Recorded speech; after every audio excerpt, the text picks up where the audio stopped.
UDA party. Thank you, SG. Thank you very much. Please be seated. Thank you very much, Chairperson of the UDA and Secretary General, distinguished members of the National Executive Committee of the UDA. It gives me pleasure today as I give thanks to the party and to the Almighty God for the privilege to chair, or rather to assist this party in serving as the deputy party leader. The last few weeks have been momentous as we went through the constitutional and judicial processes that have led to the change of guard in the office of the Deputy President of the Republic. And therefore, I must thank you as the party organ that is responsible for steering the day-to-day activities of the party. I must thank you for acting swiftly to make sure that our party does not experience any leadership gaps so that we move forward. The same way, the other constitutional process of the transition in the office of the Deputy President of the Republic has already been concluded to ensure that there is seamless service delivery to the people of Kenya and to the members of our party. Thank you very much. Number two, I want to say that I have been part of the journey this party has traveled since it was founded. I am a proud member of the UDA, and therefore my first responsibility is my responsibility as a loyal party member of UDA, which I have been in the past and I intend to continue being, because all of us are members of this family called UDA, and it is what has made us what we all are outside the context of this meeting. I remember that immediately before I assumed office as Deputy President of the Republic, I served in this administration as Cabinet Secretary for Interior. And every time I have met the leadership of the party, the chairperson, the Secretary General, the Treasurer, members of NEC, party members, I always reminded them that, look, I would not be Interior Minister if it was not for the party. And in all democratic countries, in all multi-party democratic countries, the party is the one that forms government, and therefore the party is bigger than government.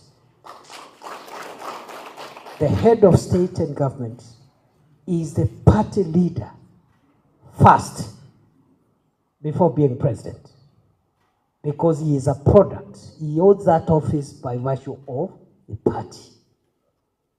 And therefore, I am very clear in my mind what we need to do as a party going forward.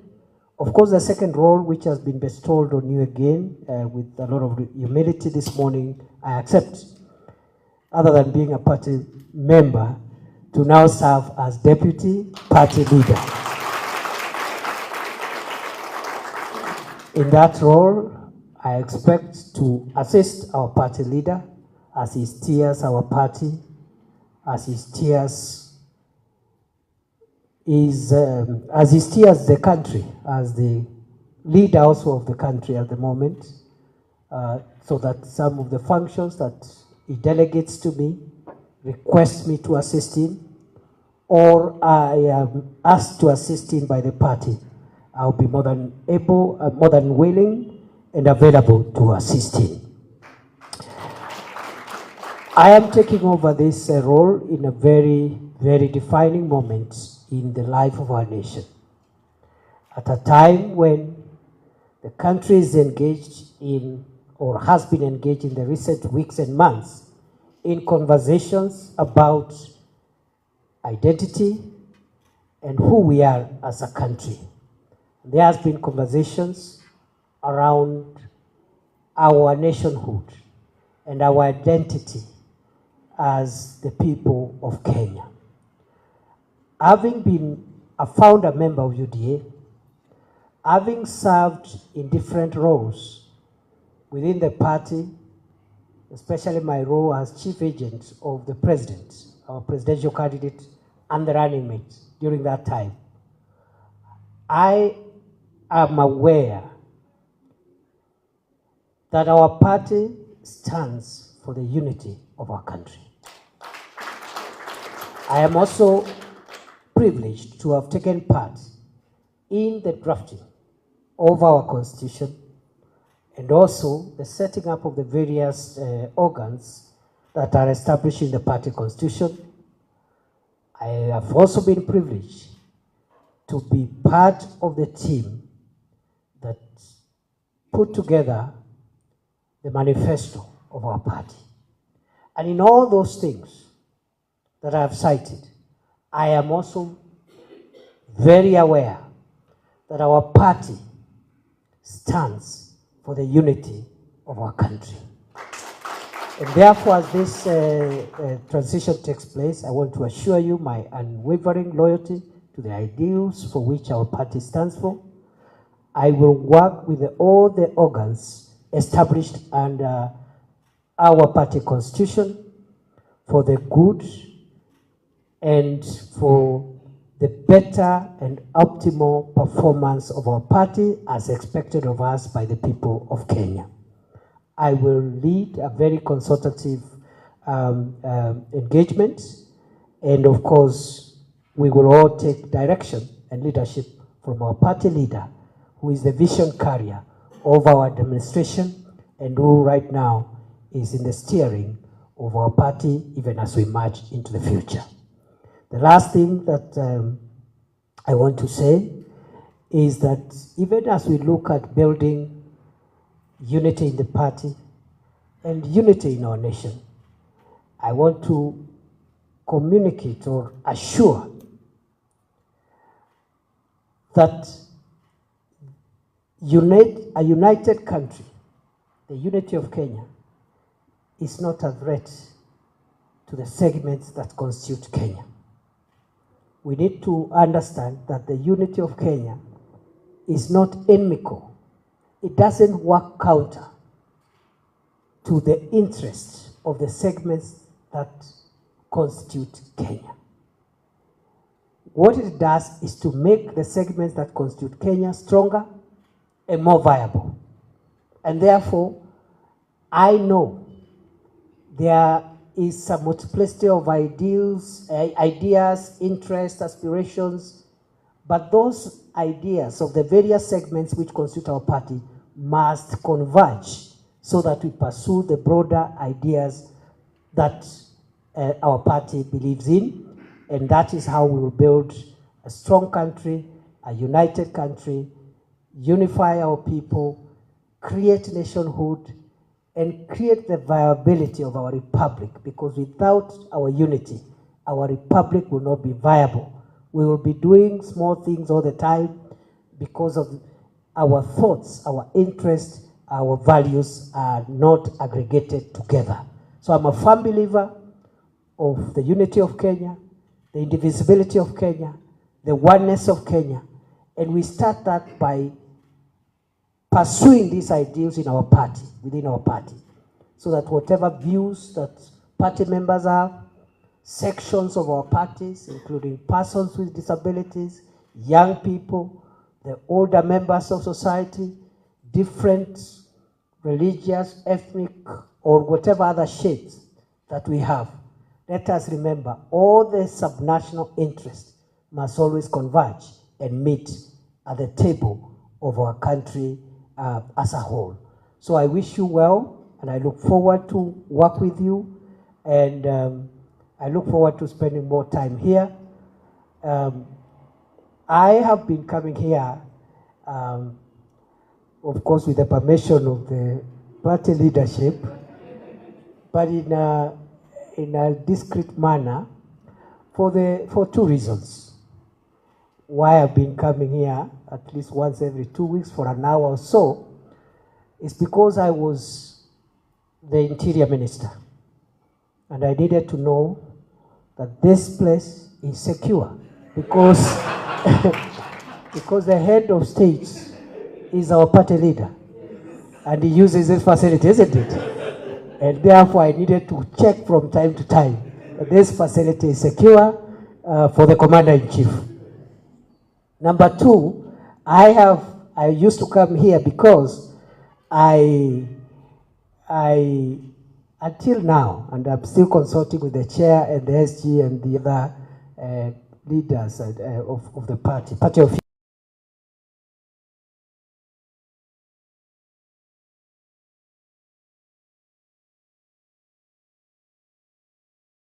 I hand over to the next chief agent. So I will be advised by the party how we go about that.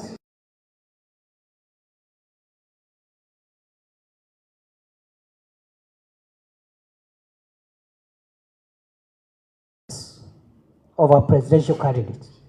And just like the IEBC, that office must continue, the chief agent's office must continue to exist until another one comes in for the next election cycle. So I used to come here as the chief agent of the president to make sure that the paperwork is still okay. Nobody has interfered with the files. Our liaison with the register of political parties is still okay, but only in that limited sense of being a chief agent. Of course, there wasn't much work after the Supreme Court determined the validity of the election, but it is good manners and good practice that the party's presidential chief agent must hover around until another one is appointed. And going forward, we shall discuss that. So I've been asked just to give a short summary in Swahili for the sake of our members who are out there. Nataka nishukuru kwa sababu siku ya leo ni siku muhimu sana katika chama chetu cha UDA. Miezi michache imepita, wiki chache zilizopita, kumekuwa na mabadiliko katika ofisi ya naibu wa rais, na kulingana na katiba ya nchi yetu na shughuli ambazo zimefanywa na bunge la kitaifa, bunge la seneti na mahakama zetu, utaratibu ambao umefuatiliwa umeleta mabadiliko katika ofisi ya naibu wa rais. Nataka nishukuru chama chetu cha UDA vile vile kwa kuharakisha mabadiliko ambayo itawezesha chama kuendelea, kusikue na mwanya katika taratibu na uongozi wa chama. Nimechukua nafasi hii kwa unyenyekevu na nimeahidi ya kwamba nitafanya kazi na vyombo vyote na vitengo vyote vya chama chetu, kwanza nikiwa mwanachama, kwa sababu sisi zote ni wanachama wa UDA, na mimi nitaendelea kuwa mwanachama mwaminifu wa chama chetu cha UDA. Ya pili, nitafanya kazi mpya ambayo nimepatiwa kwa heshima kubwa na chama chetu, kumsaidia kiongozi wa chama chetu katika kuendesha masuala ya chama chetu. Na nitakuwa mara kwa mara nikifanya kazi kupitia ushauri wenu kama baraza kuu la chama na vitengo vingine ambavyo chama chetu kimeanzisha kulingana na katiba ya chama, na vile vile wanachama wetu ambao wako katika sehemu zote za nchi ya Kenya. Vile vile ningetaka niseme ya kwamba chama chetu lazima tukitie nguvu, lazima tukiwezeshe. Kuna masuala ambao bado lazima tuyaendeleze, kiwemo jambo la kusajili wanachama. We need to register more members, and therefore I'm going to be part of the drive that is ongoing and try to put our minds together with the party officials, the party leader, so that we can increase our numbers, the membership numbers. That registration of members is a very important thing that we must continue with. The second exercise is, of course, the elections, the grassroots elections that have been going on. We will again, under the leadership of our party leader and consultations with the party organs, make sure that we proceed with that process of completing grassroots party elections. Tukimalizia ni kusema ya kwamba mimi vile vile ninaamini ya kwamba chama kiko na nafasi nzuri katika kuimarisha demokrasia katika taifa letu la Kenya. Na chama kulingana na katiba yetu ndio kinaleta serikali. Serikali zinaletwa na chama. Chama ambacho kinashinda uchaguzi ndicho kinaleta rais, mawaziri na vyombo vingine na vitengo vingine vya serikali ya kitaifa. Kwa hivyo chama chetu ni chombo muhimu cha demokrasia, na mimi nitashirikiana na wanachama wetu na maofisa wa chama na mkuu ama kiongozi wa chama chetu kuhakikisha kwamba tumeimarisha chama chetu kupitia nguvu ili kiweze kudumu kwa miaka mingi itakayokuja. Kwa hayo mengi nawashukuru sana. It is an honor and privilege for me to assume this office today. And I don't know what is the next thing, Chair. I stand to be guided so that I can now, you can tell me what next. Thank you very much and God bless you. Thank you so much, Your Excellency, the Deputy President and the Deputy Party Leader. We are very happy to have you in office, and we believe with your